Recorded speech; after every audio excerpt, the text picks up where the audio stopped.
सुदर्भवाय तेजोभव श्रीमान् भवम् आयुरायुर्भव इमे पद्महस्ते स्कन्दे वक्षस्थले पुण्यसुजानमानैः प्रमोदमानैः अभिमन्यमानैः पुत्रैः पौत्रैः श्रीवर्धतां दीर्घमायुः शतमानं भवति शतायुः पुरुषस्तेन्द्रियायुष्येन्द्रिये। మేము ఒక కొత్త విషయంతో ఆలోచన చేస్తాం. Actually I'm from Odisha.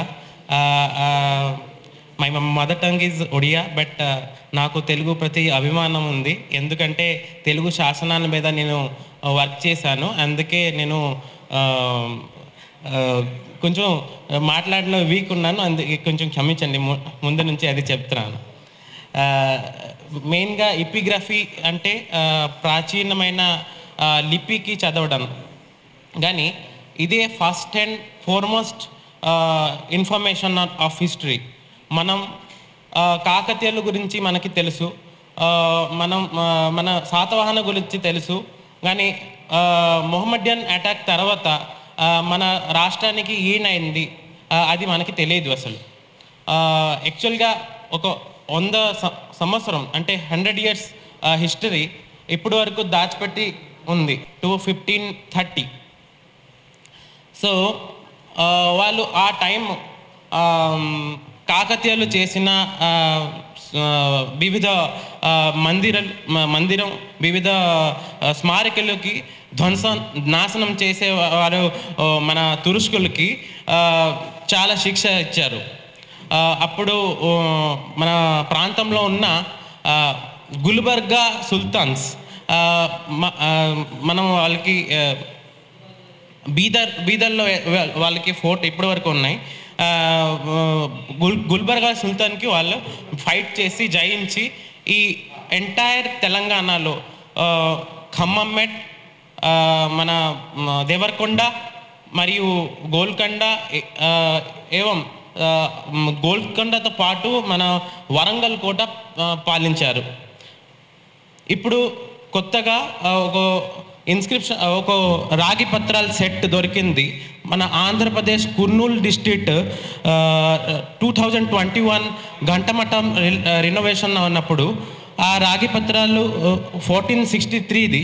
ఆ రాగి పత్రాలు 3 భాషల్లో రాయబడి ఉంది. ఒకటి తెలుగు, ఒడియా అండ్ సాంస్క్రిట్. యాక్చువల్గా ఈ శాసనాలు బైలాంగ్వల్ కాబట్టి అందరూ ఈ శాసనాలకి పట్టించుకోరు. క్రోనాలజీగా ఎక్కడ పెట్టలేదు. ఆర్ సుబ్రహ్మణ్యం గారు దీని మీద పనిచేసేవారు, కానీ తర్వాత కూడా చాలా ఎక్స్ప్లోరేషన్ జరిగింది, మాకు చాలా నూతన తథ్యం దొరికింది, కానీ వాళ్ళ విషయంలో ఎవరు చర్చ జరగలేదు.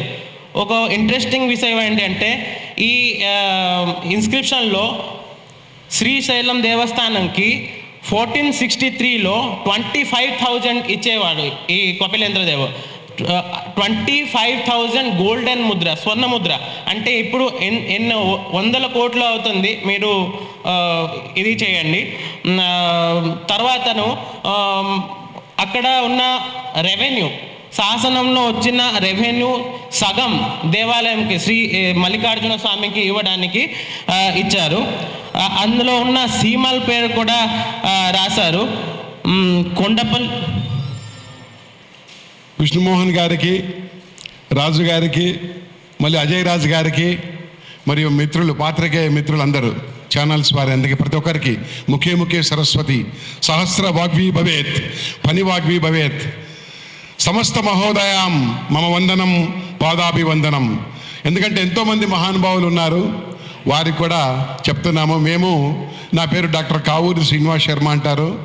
నేను ప్రాచీన తాళపత్ర గ్రంథాలు, శాసనాల మీద పరిశోధన చేస్తూ ఉమ్మడి పురావస్తు శాఖలో 8 సంవత్సరాలు పనిచేసి, తర్వాత తెలంగాణ టూరిజంలో పనిచేసి బౌద్ధం మీద 4 గ్రంథాలు రచించి ఇప్పటికి 30 గ్రంథాలు రచించాను. మేము కవి సార్వభౌమ శ్రీనాథుడి యొక్క వంశీకులము. ఆధారాలతో సహా మా ఇంట్లో ఉన్నాయి. ఆ యొక్క వంశీకుడు అయినటువంటి మాది 626 సంవత్సరాలైంది. 6 12, ఇంకో లీఫ్ సంవత్సరం పెట్టుకుంటే మనకి 13వ శతాబ్దం వస్తుంది. యాక్చువల్ అయితే మనకి 17 అవుతుంది, కానీ 13వ శతాబ్దాన్ని మేము చేస్తూ ఆ యొక్క వంశంలో పుట్టడం నా జన్మధన్యం, మమ జన్మధన్యత ఇది యథార్థ. నేను సంస్కృతము, ప్రాకృత, బ్రాహ్మి, పాలి ఈ యొక్క భాషల్లో నిపుణుణ్ణి. నాకు ఇటీవలే బృహత్ సరస్వతి సమ్మాన్ బిరుదు ఇచ్చారు. అలాగే తెలంగాణ గవర్నమెంట్ కూడా, ఆంధ్రప్రదేశ్ గవర్నమెంట్ కూడా, ఎందుకంటే ఉభయ తెలుగు రాష్ట్రాల్లో ప్రభుత్వాలు నన్ను ఆదరించాయి, గౌరవించాయి, అభినందించాయి, ఆశీర్వదించాయి. ప్రతి ఒక్కరు ఛానల్ కూడా దాదాపు 42 ఛానల్లో నా యొక్క ఇంటర్వ్యూలు ఉంటాయి. అంటే నేను అందరూ చేసే గొప్ప, ఎందుకంటే అందరూ ముఖ్య సరస్వతి. నేను చేసేది ఏంటంటే ప్రపంచానికి, ప్రజలకి, ప్రభుత్వాలకి తెలియని ప్రాచీన తాళపత్ర గ్రంథాలు లభించడం నా జన్మ ధన్యం. ఎందుకంటే మడపతి నాగయ్య, బాణాల శరభయ్య, పిల్లలమరి పాపనారుడు, కంకంటి శివరాజు, షడాక్షరుడు ఇలాంటి మహాకవులు ఆంధ్ర, తెలంగాణ, రాయలసీమ 2 రాష్ట్రాల్లో ఉన్నటువంటి ప్రాచీన కవులు, చరిత్రకు తెలియని కవుల మీద నేను పరిశోధన చేస్తూ, అలాగే పురావస్తు శాఖ సౌజన్యంతో 3 దేవాలయాలు కనుగొనడం జరిగింది. తర్వాత నేను అది రిటైర్ అయిన తర్వాత అది మన దాంట్లో ఇప్పుడు మొత్తం 12 దేవాలయాలు, 2 నగరాలు కనుగొనడం జరిగింది. అలాగే మనకి మరిపడగలో ఉన్నటువంటి మరకత మణిపురం మనకి శాసన ప్రకారంగా చాళుక్యులు, కళ్యాణి చాళుక్యులు వేసినారు. ఈరోజు ముఖ్య కార్యక్రమం ఏమిటంటే ఒడియా రాజుల యొక్క చరిత్రను వెలుగులోకి తేవాలనే సత్సంప్రదాయమైనటువంటి రాజుల వంశంలో పుట్టి, అలాంటి రాజులు ఈనాడు క్షత్రియ రాజుల వంశంలో పుట్టి ఎంతోమంది మహారాజులు అది జయించారు, ఉద్భవించారు, సాధించారు, మన రాజ్యాలు వేలారు. అటువంటి వారిలో చెప్పుకోదక్క మహోన్నతులు, మహారాజులు, అది రాజన్ కృతి రాజోస్య రాజ అన్నట్టుగా మనకి ప్రపంచ చరిత్రలో ఒడియా రాజుల చరిత్ర కూడా అమోఘం, అద్వితీయం, ఆనందదాయకం. ఇది యథార్థం. ఎవరేమి చెప్పినా, ఎంతోమంది మహారాజులు పరిపాలించిన ఒడియా రాజుల యొక్క దాంట్లో మనకి చాలామందికి శాసనాల దూరంగా ఉన్నాయి. ఇప్పుడు వారు చెప్పినట్టుగా కాకతీయ సామ్రాజ్యంలో కూడా, ఇక్కడ తెలంగాణలో కూడా ఒడియా రాజుల యొక్క శాసనాలు ఉన్నాయని చెప్పుకొచ్చారు. అది వాస్తవం. ఎందుకంటే తెలంగాణ పురావస్తు శాఖ కానీ, ఆంధ్రప్రదేశ్ పురావస్తు శాఖ కానీ, ASI archaeological survey of India కానీ, ఈ 2 నాకు ప్రాణాలు. అందుకని ఆ పురావస్తు శాఖలో నుంచి వచ్చినాం కాబట్టి ఆధారాలు ఉంటాయి. ఇప్పుడు సినిమా సాహిత్యంలో, కథా సాహిత్యంలో అవి వేరు, కానీ చరిత్ర ఆధారంలో మనకు అవే ముఖ్యం, అవే ప్రామాణికాలు. ఇది వాస్తవం. దాన శాసనం, స్తంభ శాసనం, ఈ యొక్క శాసనాలు, దేవాలయ శాసనం, అట్లా శాసనకర్తలు ఎన్నో ఉంటాయి. ఇలా మనకి చరిత్రకు తెలియని గర్భంలో కూడా మనకి సూర్య ఒడియా రాజానాం పరాక్రమ నిలయంతాం, ఇది సంస్కృత భాషలో ఉన్నటువంటి శాసనం. దాన్ని త్రిభువనాంకుశ అనే వరాహ లాంఛనం మీద ఉంటుంది. అది మనకి బాదామి చాళుక్యులు, వెంగి చాళుక్యులు, వేములవాడ చాళుక్యులు, ప్లస్ మళ్ళీ మన తెలంగాణలో వేములవాడ చాళుక్యులు, అట్లా ఈ చాళుక్యులు ఎవరైతే ఉంటుందో వాళ్ళ యొక్క శాసనం ప్రకారంగా మనకి వరాహలాంఛనం ఎలా ఉంటుందో, ఈ రాజుల వాళ్ళ ముద్ర, నామముద్ర కాకుండా అది రాజ్యాధికారమైనటువంటి ముద్రలు కూడా ఉన్నాయి. అయితే ప్రతి శాసనంలో మనకు ఉంటుంది. దాంట్లో స్వస్తి సమస్త భువనాశ్రయ అని మనకి చంద్రరాజుల వంశంలో చెప్తుంది. వీళ్ళంటారు స్వస్తి సమస్త భువనాశ్రయ అన్న శబ్దం మనకి ఇది కళింగ రాజుల దగ్గర నుంచి వచ్చారు. అయితే కళింగ రాజులకి ఒడియా రాజులకి సంబంధాలు లేవు అని చాలామంది అంటారు, కానీ ఉన్నాయి. ఎందుకంటే నేను రాత్రి వారు చెప్పినట్టుగా సంబంధ బాంధవ్యాలు పెంచుకొని తర్వాత వచ్చారు. అయితే ఒడియా రాజులలో మనకు అనుచిత విష్ణు కుండినల తర్వాత అంతటి పేరు సంపాదించుకున్న ఒడియా రాజుల చరిత్ర అమోఘం. అట్లా ఆ మరుగున 9లో ఇది ప్రింట్ చేయడం జరిగింది. ఇది చాలా గొప్ప చరిత్ర. ఎందుకంటే ఆంధ్ర, తెలంగాణ, రాయలసీమ ఏదైనా సరే దాన్ని మనకు చేస్తుంది. అట్లాగే ఒడియా రాజులు వేసినటువంటి కడప శాసనాల్లో మనకి ఈ ఒడియా రాజుల యొక్క శాసనం సంస్కృతంలో ఉంది. ఆ సంస్కృతాన్ని రాసింది, ఎందుకంటే సంస్కృత శాసన కవులు వేరండి. ఇప్పుడు తాతగారు కూడా శ్రీనాథుల వారు కేవలం కాశీఖండము, భీమఖండము, హరవిలాసము, పల్నాటి వీరుల చరిత్ర, నందనందక చరిత్రము, ఇవే గ్రంథాలే కాదు వారు రాసింది. శాసనాలు ఉన్నాయి. బొడ్డుపల్లి, దగ్గుపల్లి, పొన్నపల్లి ఇలాంటి శాసనాలు కూడా కర్త అయినా. అలాగే ఆరామాలు, మనకి ఆరామాలు ఏదైతే ఉన్నాయో పాలకొల్లు నరసాపురంలో వేసినటువంటి శాసనం శ్రీనాథుడిదే. ఇది వాస్తవం. అలా ఈనాడు ఈ ఒడియర్ రాజుల యొక్క ఘనత వెలుగులోకి తీసుకురావడానికి ముందు శాసనకర్తగా చదివింది ఎవరంటే ఆర్ సుబ్రహ్మణ్యం గారు. ఇది వాస్తవం. ఆ తర్వాత మల్లంపల్లి సోమశేఖర శర్మ, ఇది రాసుకోండి ఎందుకంటే మహానుభావులు వాళ్ళు. ఆ తర్వాత మల్లంపల్లి సోమశేఖర శర్మ తర్వాత మనకి గడియారం రామకృష్ణ శాస్త్రి గారు. వారు కూడా అమోఘమైనటువంటి వడియరాజుల మీద చేశారు. వారు కాలం చేశారు. అప్పుడు వీరు ఇప్పుడు ఉండుంటే నేను వాళ్ళని అన్ని అడిగేవాళ్ళని. ఈ ప్రెస్ మీట్ యొక్క ముఖ్య ఉద్దేశం ఏంటంటే మన ప్రాచీన చరిత్రని మరుగుదీయబట్టం. అంటే మన ఏదైతే చరిత్ర దాయబడిందో ఆ చరిత్రని ఈ చరిత్రకారులు బయటకు తీశారు ఆల్రెడీ. సో దాని యొక్క చరిత్రను మనం ఈ రూపంలో బయట పెడదామన్న ఉద్దేశంతో మనం ఈ ప్రెస్ మీట్ పెట్టడం జరిగింది. మీరు మీకు ఆల్రెడీ ఇక్కడ స్లైడ్ చూపించారు. చరిత్ర ఏదైతే దాయబడిందో ఆ శిలాఫలకాలు కానీ, ఆ శిలా శాసనాలు కానీ, ఈ తామ్రపత్రాలు కానీ అన్నీ మీరు చూడటం జరిగింది. సో ప్రతి చోట కూడా మన చరిత్ర వడిరాజులకు సంబంధించిన చరిత్ర ఏదైతే ఉందో చాలా స్పష్టంగా మనకి చరిత్రలో రాయబడి ఉంది అది. సో మనము పొద్దున్న లేస్తే మనం ఎంతసేపటికి మొఘల్ గురించి మాట్లాడుకుంటాము, లేదా అక్బర్ గురించి మాట్లాడతాము, లేదా వివిధ రాజుల గురించి మాట్లాడతాము. వారి గురించి మాత్రం లిఖించబడింది, రాయబడింది, చూపించబడుతుంది. ఈ మహమ్మదీ సుల్తాన్ల గురించి కూడా. ఆ తర్వాత వచ్చిన శ్రీకృష్ణదేవరాయల గురించి కూడా చూపిస్తున్నారు. ఆ తర్వాత మిగతా వారు ఎవరెవరైతే అందరి గురించి చూపెడుతున్నారు. ఈ మధ్యకాలంలో ఏదైతే జరిగిందో, ఎవరైతే రాజులు పరిపాలించబడ్డారో వారి యొక్క చరిత్రని దాచిపెట్టారు, దాయబడింది అది. సో వాటిని చరిత్రకు ఆధారంతో సహా మేము బయటకు దిగబట్టడం జరిగింది.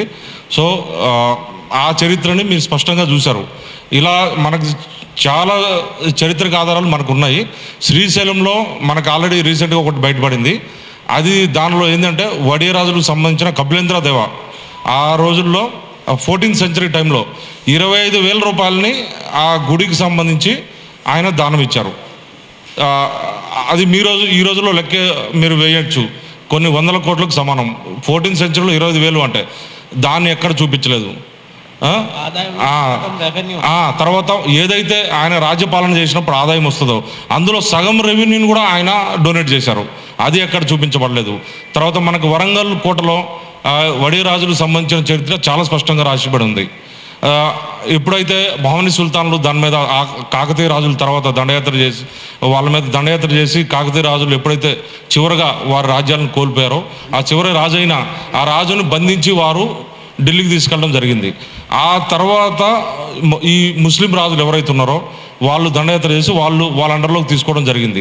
ఆ తర్వాత ఎవరైతే వడి రాజులు ఉన్నారో వారికి తెలిసిన తర్వాత వారు వచ్చి రివర్స్ అటాక్ చేసి ఆ సామ్రాజ్యాన్ని మొత్తం మళ్ళీ వారే హస్తగతం చేసుకోవడం జరిగింది. ఆ తర్వాత మళ్ళీ ఒక 30-40 సంవత్సరాలు అక్కడి నుంచి వారు పాలించారు. అక్కడి నుంచి తర్వాత మళ్ళీ గుల్బర్గా, బీదర్ ఇవన్నీ ప్రాంతాలకి వారు ఆల్మోస్ట్ 100 సంవత్సరాల దాకా పరిపాలించారు. ఈ అన్ని ప్రాంతాలను పరిపాలించారు. అది ఎక్కడ లిఖించబడలేదు, ఎక్కడ చూపించబడలేదు. వాటికి తగిన శాసనాలు చాలా చోట్ల మాకు లభ్యమయ్యాయి, అది చూపించబడలేదు. సో మన హిందూ యొక్క రాజుల గురించి చాలా తక్కువగా చేసి చూపించడం జరిగింది. మిత్రులారా ఇది మీరు గమనించగలరు. సో మా ఇంటెన్షన్ ఏంటి అంటే మన హిందూ రాజుల గురించి ఎందుకు తక్కువగా చూపించడం మొదలైంది, ఇది మాకు అర్థం కాలేదు ఇది. సో ఈ ప్రెస్ మీట్ యొక్క ముఖ్య ఉద్దేశం అదే మాది.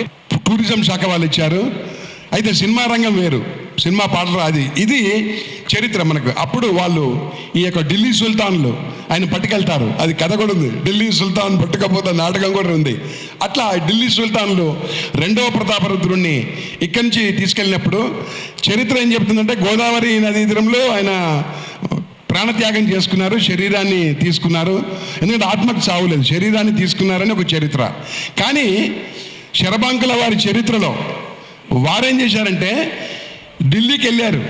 ఢిల్లీకి వెళ్ళినప్పుడు ఈ వడియరాజులు ఏం చేశారంటే ఆ సుల్తాన్లు ఉంటారు కదా, అది బహమని సుల్తాన్లు కానీ వాళ్ళు ఢిల్లీ సుల్తాన్లు కానీ పట్టేశారు. వాళ్ళని పట్టి అంటే ముందు వీళ్ళకి తెలియదు రాజులకి. అప్పుడు వాళ్ళు వెళ్ళిపోయారు ఢిల్లీకి వీళ్ళని తీసుకొని. గజాలు అవి ఉన్నాయి, మనకి శాసనంతో సహా ఉన్నాయి చరిత్రలో. మనకి భారతీయ సంచికలో ఉంది అది, దాని చరిత్ర. ఇప్పుడు భారతీయ సంచికలో కూడా మల్లంపల్లి సోమశేఖర శర్మ గారు. కాబట్టి మీకు ధన్యవాదాలు తెలియజేసుకుంటున్నాను. ఇప్పుడు మీటింగ్ ముఖ్య ఉద్దేశం భారతదేశ చరిత్రని మరుగుపరిచిన తెలుగు రాజుల చరిత్ర. ఇది ఒక 2 తెలుగు రాష్ట్రాల ప్రభుత్వాలు కూడా వీళ్ళిద్దరిని గుర్తించి అందరికీ తోడ్పడాలని నేను మనస్ఫూర్తిగా కోరుకుంటూ సెలవు తీసుకుంటున్నాను. ధన్యవాదాలు. 15th సెంచరీ నుంచి 16th సెంచరీ వరకు దాదాపు 100 సంవత్సరం ఈ 2 తెలుగు రాష్ట్రాల్లో ఒడియా రాజులు కపిలేంద్ర గజపతి, పురుషోత్తమ గజపతి, హంబీరదేవ మహాపాత్ర మరియు ప్రతాపరుద్ర గజపతి అని రాజులు, ఒడియా రాజులు కటక్ నుంచి వచ్చి ఇక్కడ పరిపాలించారు. ఇక్కడ తెలుగు రాష్ట్రాలకి, తెలుగు రాష్ట్ర సంస్కృతికి, వైభవంకి పునర్జీవనం ఇచ్చారు. ఎందుకంటే ఆ టైంలో ఉన్న తురుస్కల దండయాత్ర చేసి ఈ ఇతర రాష్ట్రాలకి చాలా నాశనం చేశారు. అది మళ్ళీ పునరుద్ధరించి సనాతన ధర్మకి కాపాడడానికి, పోషించడానికి చాలా అభివృద్ధి చేశారు.